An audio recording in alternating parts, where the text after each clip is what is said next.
সুপারিশপ্রাপ্ত প্রাথমিক বিদ্যালয়ের শিক্ষকদের নিয়োগে হাইকোর্টের রায় পুনর্বিবেচনায় আপিল করার সিদ্ধান্ত নিয়েছে মন্ত্রণালয়, জানিয়েছেন প্রাথমিক ও গণশিক্ষা উপদেষ্টা বিধান রঞ্জন রায় পোদ্দার। এছাড়া বেতন ও পদবি বিষয়ে কমিটি যে সুপারিশ করেছে, শিক্ষকরা একমত হলে তা বাস্তবায়নের চেষ্টা করা হবে বলে জানান তিনি। বিকেলে ফরেন সার্ভিস একাডেমিতে একথা জানান তিনি। এর আগে প্রাথমিক ও উপানুষ্ঠানিক শিক্ষার সার্বিক মানোন্নয়নের জন্য গঠিত কনসালটেশন কমিটি ৮টি বিষয়কে চিহ্নিত করে তাদের প্রতিবেদন প্রধান উপদেষ্টার কাছে জমা দেয়।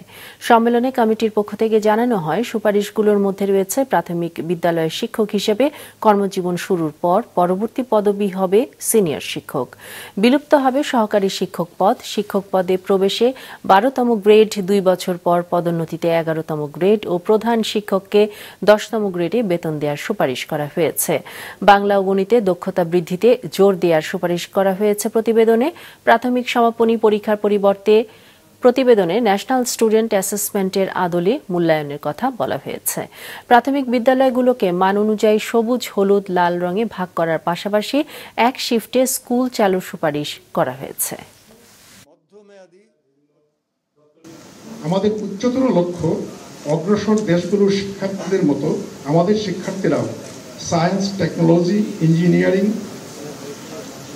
অ্যান্ড ম্যাথামেটিক্স, স্টেম এ দক্ষ হয়ে উঠবে। প্রাথমিক শিক্ষকগণের বেতন ও পদোন্নতি বিষয়ে কমিটি কিছু সুপারিশ করেছে।